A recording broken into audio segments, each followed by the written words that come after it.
America के एक space station पर अचानक एक अजीब सिग्नल मिला। जैसा ही वैज्ञानिकों ने उसे ट्रैक किया, पता चला कि एक यूएफओ बहुत तेजी से पृथ्वी की ओर बढ़ रहा है। जनरल ने तुरंत अपने असिस्टेंट से कहा, बर्क को बुलाओ। कुछ ही देर में बर्क अपनी टीम के साथ लैंडिंग साइट की जांच करने निकल पड़ा। जैसे ही वो घटना स्थल पर पहुंचे, बर्क को अपने सैनिकों में कुछ अजीब हरकत महसूस हुई। उसने पूरे इलाके को सील करने का आदेश दे दिया। कोई अंदर या बाहर नहीं जा सकता। वहीं लास वेगस में जैक रोज अपनी टैक्सी चला रहा था। एक पैसेंजर ने उसे किसी इवेंट में आने के लिए बुलाया, जहां दूसरी ग्रहों पर जीवन होने की संभावनाओं पर चर्चा हो रही थी। लेकिन जैक ने मना कर दिया और सीधे घर लौट गया।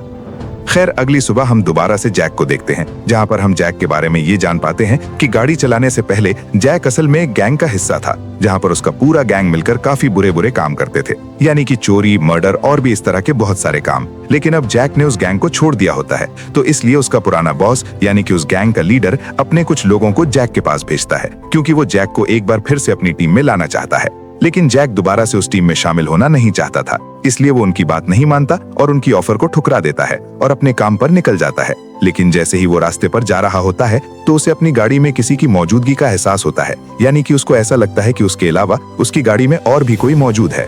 पीछे देखता है तो दो बच्चे मौजूद होते हैं, जिनमें एक लड़का था और एक लड़की की। अब जैक उनको अपनी गाड़ी में देखकर काफी हैरान हो जाता है और वो सोचता है कि आखिर ये दोनों मेरी गाड़ी में कब और कैसे आ गए। लड़की अपना नाम बताती है कि मेरा नाम सारा है और ये मेरे साथ मेरा भाई है। दोनों का बिहेवियर था वो काफी अजीब था। दोनों बच्चे एक अजीब सी डिवाइस को यूज करके जैक को एक मंदिर पर ले जाने के लिए कहते हैं। वो मंदिर जैक के घर से काफी दूर था, इसलिए जैक वहां पर जाना नहीं चाहता था और उनको ले जाने के लिए साफ इनकार कर देता है। लेकिन फिर यहाँ पर उस लड़की सारा का भाई कुछ पैसे दिखाता है और कहता है कि अगर आप हमें ले जाओगे तो हम आपको एक्स्ट्रा पे कर सकते हैं। तभी सारी गाड़ियां जैक की गाड़ी को घेरने लगती हैं। उनसे बचते हुए आगे निकलता है। तभी हम अचानक से उन दोनों बच्चों का एक अलग ही रूप देखते हैं। सबसे पहले सारा का भाई गाड़ी से गायब होकर बाहर जाता है और बाहर जाते ही वो गैंग की एक गाड़ी को डिस्ट्रॉय कर देता है। इसी दौरान सारा सभी गाड़ियों को कंट्रोल करके उनको रिवर्स ही चलाने लगती है। अब ये देखकर जैक को बिल्कुल भी समझ नहीं आ रहा होता है। वो उन पैसों को देखता है तो उसको अंदाजा होता है कि उन बच्चों ने मुझे कुछ ज्यादा ही पैसे दे दिए हैं, इसलिए वो उन बच्चों को पैसे वापस करने के लिए घर के अंदर जाता है। अंदर जाने पर उसे कुछ अजीब आवाजें आने लगती हैं। ढूंढने पर उसको बच्चे भी मिल जाते हैं, जहां वो दोनों बच्चे जैक को यहाँ से जाने के लिए कहते हैं। लेकिन जैक को उन लोगों पर शक था, इसलिए वो उनकी मना करने के बावजूद भी वो वहां से नहीं जाता, बल्कि वो उन लोगों का पीछा करने लगता है। जहां वो लोग घर के खुफिया रास्तों से होते हुए एक रूम में जाकर पहुंचते हैं, जहां पर कुछ अजीब तरह की लाइट्स चमक रही थी। इसके अलावा वहां रास्तों से अपना एक लॉकेट रख देती हैं, जहां इसके बाद उसके अंदर से फौरन ही एक डिवाइस बाहर आती है, जिसकी बाद ये देखकर जैक समझ जाता है कि ये दोनों असल में एलियन हैं। यहाँ पर ही आदमी आ जाता है, क्योंकि असल में इसी डिवाइस की वजह से यहाँ पर आया था और वो तीनों इस आदमी को यहाँ पर देखकर यहाँ से भागने लगते हैं, जहाँ वो आदमी भी उनको देख लेता है और उन पर हमला कर देता है और इस अटैक की वजह से सारा का भाई जख्मी हो जाता है। लेकिन यहाँ पर जैक उसकी मदद करता है और वो उन दोनों बच्चों को गाड़ी में ले जाता है। उनके जाने के बाद वो पूरा घर डिस्ट्रॉय हो जाता है। रास्ते में जैक उन लोगों से सबके बारे में पूछता है। जब सारा उसे कुछ बताने लगती है तो तब उसका भाई उसको जैक को कुछ भी बताने से मना कर देता है, क्योंकि अभी उसको जैक पर पूरी तरह से भरोसा नहीं था। घर आकर वो उनसे काफी गुस्से में बात करता है, लेकिन इससे पहले कि जैक उनसे और कुछ पूछ पाता, वही किलर अपनी स्पेसशिप लेकर उनके पीछे आ जाता है। लेकिन जैक उससे बड़ी ही चालाकी से चकमा दे देता है, जहाँ वो रेलवे ट्रैक के पास आकर गाड़ी चलाने लगता है। लेकिन वो किलर वहाँ पर भी पहुंच जाता है, इसलिए वो लोग एक ऐसी टनल में आ जाते हैं जहाँ से ट्रेन गुजरती है और तभी वहाँ पर एक ट्रेन आती है, जिससे उस किलर का एक्सीडेंट हो जाता है और वो क्रैश हो जाता है। जिसके बाद जैक उन बच्चों को लेकर बाहर आ जाता है, जहाँ वो उनसे दोबारा सच्चाई पूछता है और सब कुछ सच बताने को कहता है। वो बच्चे सच बता ही देते हैं कि हम असल में कोई इंसान नहीं है, बल्कि हम एलियंस हैं और यहाँ से हम बस उस डिवाइस को लेने ही आए हैं।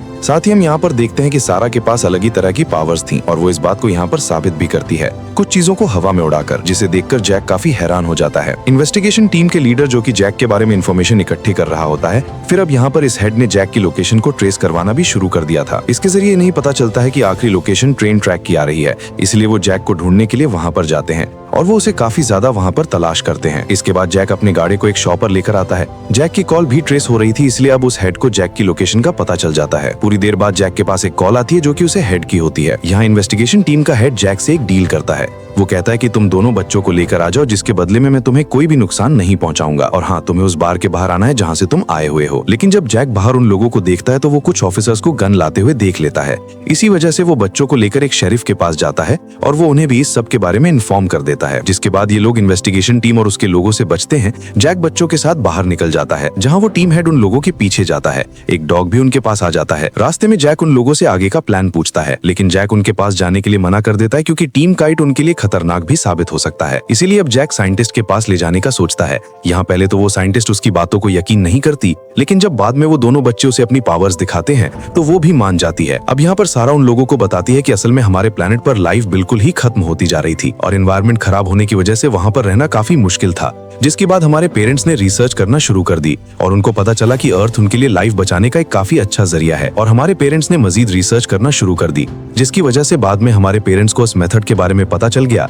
कि किस तरह से वो अर्थ के जरिए अपने प्लेनेट को बचा सकते हैं। इस बारे में हमारे पेरेंट्स ने गवर्नमेंट को भी इन्फॉर्म किया था, लेकिन आर्मी ने हमारे पेरेंट्स को अरेस्ट कर लिया। इसलिए हम दोनों इस प्लेनेट पर यानी कि अर्थ पर इसलिए आए ताकि हम आर्मी को अपने और अपने पेरेंट्स की रिसर्चेस को भी दिखा सकें, जिसके जरिए बाद में दोनों ही प्लैनेट्स बच सकें। लेकिन हाँ, ऐसे सब कुछ करने में एक मुश्किल है। असल में इन्वेस्टिगेशन टीम का जो हेड है वो हमें ऐसा करने से रोकना चाहता है, तो इसलिए वो साइंटिस्ट उन लोगों को अपने साथी की वैन में लेकर जाती है ताकि वो लोग अपनी शिप को ढूंढ सकें। तब यहाँ साइंटिस्ट का साथी उनको बताता है कि आपकी शिप तो एक माउंटेन पर ही पाई जा सकती है और उन माउंटेन का नाम है विच माउंटेन। और हाँ, आप लोगों के लिए एक जरूरी बात ये भी है कि आपको किसी पर भरोसा नहीं करना चाहिए। यहाँ वो साइंटिस्ट जैक को कहती है कि मेरा वेट करो, मैं अपना सामान पैक करने के लिए जा रही हूँ, जिसके बाद हम सब लोग एक साथ में ही जाएंगे। अब यहाँ पर जैक को साइंटिस्ट को ही जाता हुआ देख रहा होता है, जहाँ वो बच्चे भी बताए बगैर ही अपनी बताई हुई लोकेशन पर निकल जाते हैं। और जब जैक भी पीछे मुड़कर देखता है तो वो बच्चे वहाँ पर नहीं होते। इसी वजह से वो उनको ढूंढने लगता है। जब जैक को बच्चे मिल जाते हैं तो तभी अचानक से उनके सामने वही किलर आ जाता है जो कि उनके पीछे पड़ा हुआ था। अब इसको भी गिराकर वो लोग यहाँ से भाग जाते हैं,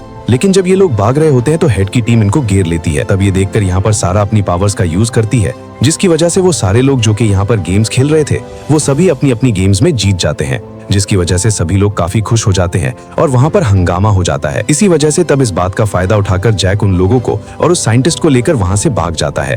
तब ये देखकर उस हेड की टीम भी उनके पीछे जाते हैं, जिसके बाद उन लोगों को चारों तरफ से घेर लिया जाता है। लेकिन जब वो टीम गाड़ी को पकड़कर उसके अंदर देखती है तो उस गाड़ी में वो लोग तो नहीं होते हैं, जिस पर वो मान तो जाते हैं। लेकिन जब वो लोग सोल्जर्स के साथ गाड़ी में बैठे होते हैं तो तब वो गाड़ी में ही सोल्जर्स पर हमला कर देते हैं और भागकर दोबारा से माउंटेन बेस पर आ जाते हैं। लेकिन इन सब से अनजान हो हेड बच्चों को अपनी लैब में चेक करवा रहा होता है ताकि वो उनकी पावर्स को हासिल करने का तरीका सीख सके। लेकिन यहाँ पर जैक उन सभी को डिस्ट्रैक्ट करते हुए बच्चों वाले रूम में आ जाता है, जिसके बाद वो सीधा जाते हैं कंट्रोल रूम में और वहां जाकर वो डॉक्टर्स को मार भी होश कर देते हैं। वो बच्चों को होश में लाते हैं और ऐसा करने के बाद वो लोग स्पेसशिप को ढूंढने के लिए निकल जाते हैं। खैर, अब यहाँ पर वो साइंटिस्ट अकलमंदी का मुजाहरा करते हुए वहां पर मौजूद सभी लोगों को भेज देते हैं, ये कहते हुए कि तुम्हें यहाँ से तुम्हारे हेड ने जाने के लिए कहा है, ये उसका ऑर्डर है। जिसके बाद उन लोगों को शिप मिल जाती है और वो उसे ऑन करने की कोशिश करते हैं और जैसे ही शिप ऑन होती है ये उसके अंदर चले जाते हैं। इन्वेस्टिगेशन टीम वहां पर पहुंच जाती है जो कि जैक और उस साइंटिस्ट को शूट कर रहे होते हैं, लेकिन यहाँ पर बच्चे अपनी पावर्स का इस्तेमाल करके उनको बचा लेते हैं। तभी इतनी ही देर में वहां पर वो किलर आ जाता है,